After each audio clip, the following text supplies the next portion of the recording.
বাড়িতে দই বানালে দই বসতে চায় না, আর এমনটা হবে না। মিষ্টির দোকানের মতো মিষ্টি দই নিমেষেই বানিয়ে ফেলুন। এবার বাড়িতেই, হ্যাঁ, এবার বাড়িতেই দই তৈরি করব। সব সময় তো দোকান থেকে মিষ্টি দই কিনে খেয়েছেন, একবার বাড়িতেও এইভাবে বানিয়ে ফেলুন। হ্যালো এভরিওয়ান, আমি পায়েল আর আপনারা দেখছেন Surtuli food and travel blogs. আজকে বানাবো মিষ্টি দই। সবার প্রথমে আমি কড়াইটা গ্যাসে বসিয়ে দিলাম, দিয়ে দিলাম 1 বাটি চিনি, মানে আমি এখানে ছোট 1 বাটি চিনি দিয়েছি। দইতে যেমন মিষ্টি খেতে চাইছেন সেই বুঝেই চিনিটা দিয়ে দেবেন। চিনি দেওয়ার পর আমি বেশ কিছুটা জল দিয়ে ভালোভাবে নাড়িয়ে নিচ্ছি। দেখুন হালকা লালচে কালার এসে গেছে এবং আঠালো আঠালো হয়ে এসেছে। এবার আমি লিকুইড দুধ এর মধ্যে দিয়ে দেব। আগে থেকে দুধটাকে আমি হালকা গরম করে রেখেছিলাম, তারপরে এর মধ্যে দিয়ে দিচ্ছি। দুধটা দিয়ে আমি আবারও ভালোভাবে নাড়িয়ে চাড়িয়ে নেব। দেখুন দুধের কালারও কিন্তু হালকা লালচে হয়েছে। আমি বেশি লাল দই করব না, হালকা সাদা লাল এরকমই হবে। ভালোভাবে আমি দুধটাকে নাড়িয়ে নিচ্ছি। এবার এই দুধটা ভালোভাবে ফুটে যাওয়ার পর এর মধ্যে আমি দিয়ে দেব আরেকটা জিনিস, যেটা অবশ্যই এই মিষ্টি দইটা ভালোভাবে বসার জন্য দিতেই হবে। আমি এখানে নিয়েছি 10 টাকার গুঁড়ো দুধের প্যাকেট, আর সব দুধটাই আমি এই লিকুইড দুধের মধ্যে দিয়ে দিলাম। দিয়ে আবারও আমি ভালো করে গুঁড়ো দুধটাকে এই দুধের সাথে মিশিয়ে নেব। একটুও কিন্তু লাম্পস থাকা যাবে না। এই দুধটাই কিন্তু ভালোভাবে মিষ্টি দই বসার জন্য খুব ভালো কাজ করবে। চলুন ভালোভাবে আমি মিশিয়ে নিয়েছি, আবারও কিছুক্ষণ ফুটিয়ে নিচ্ছি দুধটা। আমি এখানে 750 ml দুধ নিয়েছি, তাই ফোটাতে বেশ কিছুটা সময় লাগবে। চলুন দুধটা তাহলে ওইদিকে ফুটতে থাক, আমরা এখানে আর একটা কাজ রেডি করে নিই।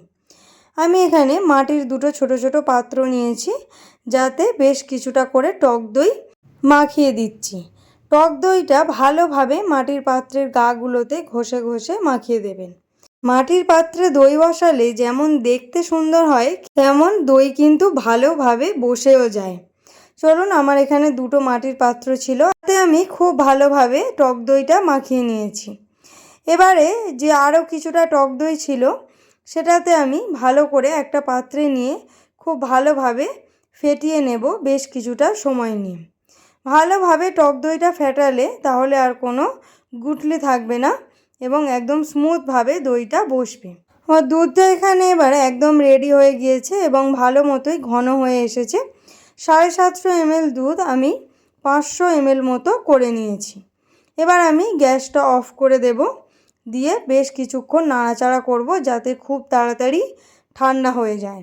মোটামুটি উষ্ণ গরম যখন থাকবে, একদম হাত দেওয়া যায় এমন গরম, একদম ঠান্ডা করা চলবে না, সেই অবস্থায় আমি টক দইটাকে দিয়ে দেব, যেটা আমি ফেটিয়ে রেখেছিলাম। ফেটানো টক দই দেওয়ার পর ভালোভাবে সেটাকে ওই দুধের সাথে মিশিয়ে নেব। ভালোভাবে মিশিয়ে নেওয়া হয়ে গেছে, দেখুন একদম গাঁজা গাঁজা হয়ে গেছে, মানে একদম দই বসার জন্য রেডি। এবার আমি এক এক করে মাটির পাত্রগুলোতে ঢেলে দেব। আপনারা দেখুন দুধটা কতটা গাঢ় হয়েছে এবং টক দই দেওয়ার ফলে আরোই গাঢ় হয়ে গিয়েছে। আমি খুব সাবধানে এক এক করে মাটির পাত্রে ঢেলে নিলাম।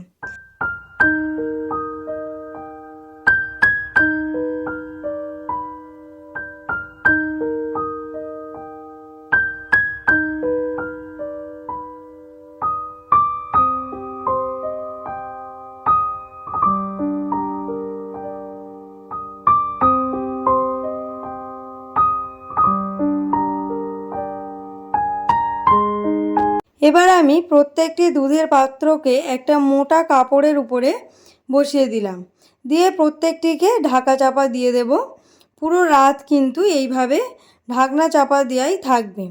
এবার কাপড়ের উল্টো দিকটা দিয়ে ভালোভাবে মুড়ে চাপা দেব। এটা একে কিছুটা গরম থাকার জন্য আমি রাত্রিবেলা আবার একটা চাদর এনেও চাপা দিয়ে দিয়েছিলাম। এই রকম ভালোভাবে চাদর চাপা বা ভালোভাবে মোটা কোনো জিনিস চাপা দিয়ে রাখলেই খুব ভালোভাবে দই বসে। চলুন, সকাল হয়ে গেছে আমার, আমি এবারে দইগুলোকে ধীরে ধীরে খুলে আপনাদের দেখাচ্ছি।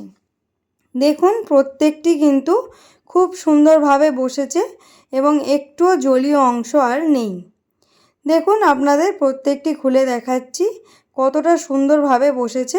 আপনারা দইগুলোকে এইভাবেও খেতে পারেন অথবা কিছুক্ষণ ঘন্টা 2 মতো ফ্রিজে রেখেও আপনারা তারপরে খেতে পারেন।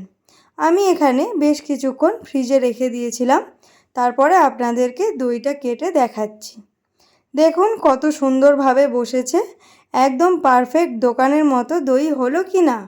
তাহলে আপনারাও একবার বাড়িতে অবশ্যই এই রকমভাবে দই বসিয়ে দেখবেন, খুব ভালো লাগবে আশা করছি, এবং মিষ্টিটাও আপনারা নিশ্চয়ই নিজেদের পছন্দ মতো দেবেন।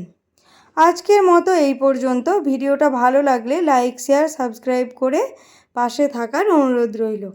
সবাই খুব ভালো থাকবেন, দেখা হচ্ছে পরের একটি ভিডিওতে। টাটা।